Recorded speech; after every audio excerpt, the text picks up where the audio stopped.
The initial thought was definitely ACL. I think that position, enough of us have watched sports events and injuries and seen replays that you see that awkward land, you see the knee kind of rotate, you see that almost a little bit of buckling in the knee, and everybody assumes the worst, assumes ACL. And so my first thought, just seeing the first replay. The shocking knee injury suffered by Conor McGregor instantly sparked one of the biggest debates in combat. Was ACL. What I'm always looking for when I'm concerned about an ACL is that ACL, its job is to keep your shin bone from going forward past your femur. And so what you'll see, we saw this really well with Carlos Edward when he had his. Sometimes when that ACL tears, what you'll see is the shin actually shift. Sports, with fans, fighters, and medical experts all asking the same question. Was it a devastating ACL tear or a less severe but still significant meniscus injury?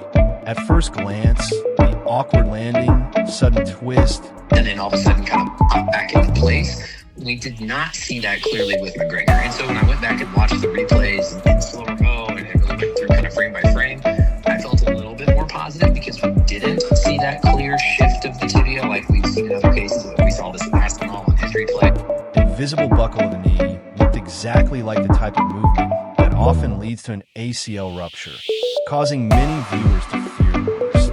However, after slowing down the footage frame by frame, so the optimist in me wants to hope that this is not as severe as an ACL tear. The other possibility that comes to mind would be a meniscus. The meniscus are the little cartilage pads that sit inside a joint. And that can also get torn with the same sort of position and mechanism. Warriors fans might remember James Wiseman a number of years ago. This was how he kind of landed similarly and tore his meniscus. So I'm hopeful that this is just a meniscus tear. Some analysts noted that the classic forward shift of the shin bone, often associated with a complete ACL tear, was not clearly visible, leaving open the possibility that the damage involved the meniscus instead.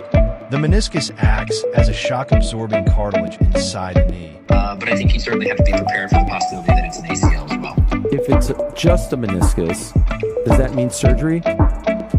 It can. At an athlete of his level, it likely does mean surgery. The difference is what type of surgery. So there's two ways to do surgery for a torn meniscus. And injuries to it can occur. The way to do surgery for a torn meniscus, if you can salvage the tissue, is to actually repair the meniscus. So go in and actually take stitches and sew back the torn pieces of the tissue. That gives your knee the best chance of long-term having as close to normal biomechanics and stability as it can. Through the same twisting mechanism seen during explosive athletic movements. While both injuries may require surgery, the recovery process is dramatically different. If surgeons are able to repair the torn meniscus by stitching the tissue back together. And those are two very different recovery timelines. The meniscectomy, the meniscus trim surgery, you might be back doing sports in 4 to 6 weeks. The meniscus repair surgery involves more time on crutches, closer to like a 3 to 6 month recovery window. So it's tough because the meniscus trim, the athlete gets back quickly. The athlete has a better chance of preserving long-term knee function, although rehabilitation, but might have a worse long-term outcome. The meniscus repair, they don't get back as quickly, but hopefully have a better long-term outcome. And often you don't know until the surgeon goes in there and actually sees the tissue, sees the tear, which of the two they're going to do. They always try to repair the meniscus if they can. It's just a matter of if it's able to be repaired or just has to be kind of trimmed out like cutting off a torn hangnail. A lot of, videos circulating, conspiracies that he was injured going in. He's saying he wasn't, based on the things you saw, the way he was moving, taking off the shoes, the weigh-ins, all that stuff and more. Do you think that he was dealing with something? I'm not convinced. I think it's definitely possible, only because of that clip of taking off the shoes. Now, again, we saw that clip after we saw him injured, and so we were already going into seeing that clip with kind of this inherent bias of, well, something was going on before. I think it's funny. I think it was Aspinall that was watching and kind of in real time commented on, oh, what was that? So when I just saw that, I thought, yeah, it certainly looks plausible, like someone who's trying to avoid, doing something else to their right knee. But then you see the video of him throwing all those kicks backstage, like when he's warming up, and think, oh, okay, well, actually, that looks pretty darn good. So I think it's definitely possible. I don't think I would put strong money on it one way or the other. I mean, these guys, you got to remember too, right?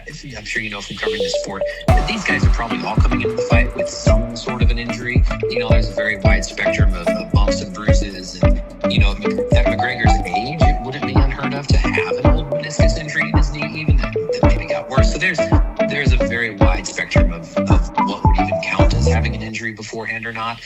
I don't think there's any way he had a torn ACL before the fight. I think if anything was present to a significant degree before the fight, it would have been a meniscus injury. We'll get back to the rest of the show in a moment, but I want to let you know that today's episode is brought to you by our good friends over at... I don't think so in his case, to be completely honest. I think there is certainly some kind of long-term side effects, if these performance-enhancing substances, whatever it may be, are used incorrectly or used for too long. You can definitely have subsequent effects on the tissue. The classic teaching there and thought is that, well, if you're using, for example, a bunch of animal, I think when it comes to the actual ligaments like the ACL, the meniscus, I would have a hard time drawing a direct correlation between the two.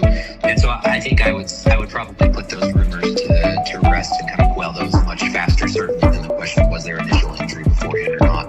Yeah, if it's an ACL, you're probably looking at 10 to 12 months. And I will say a much harder recovery than what he went through with his leg. It's ironic. That leg injury certainly looks worse. It looks more gruesome. It sounds more severe to say you recovered from a broken leg. But actually, your body does a pretty good job of healing bones. I mean, you put a rod through there, you fix the fracture, and assuming there's no infection, things actually recover and heal pretty darn quick and pretty reliable. What's hard about the ACL is trying to train the surrounding muscles, to train everything outside of that ligament. Going in and a surgeon reconstructing that ACL is kind of the easy part of it. It's the subsequent months of rehab and retraining to get that stability, that function in your knee that is much, much harder for an athlete. So if this is an ACL, definitely harder recovery than what he went through with his knee. The meniscus would really just depend on what they do. I mean, if it's as simple as something that they go in and just trim out, we could see him back sparring in 6 weeks and, ready to fight before the end of the year. If he's a 39-year-old coming off an ACL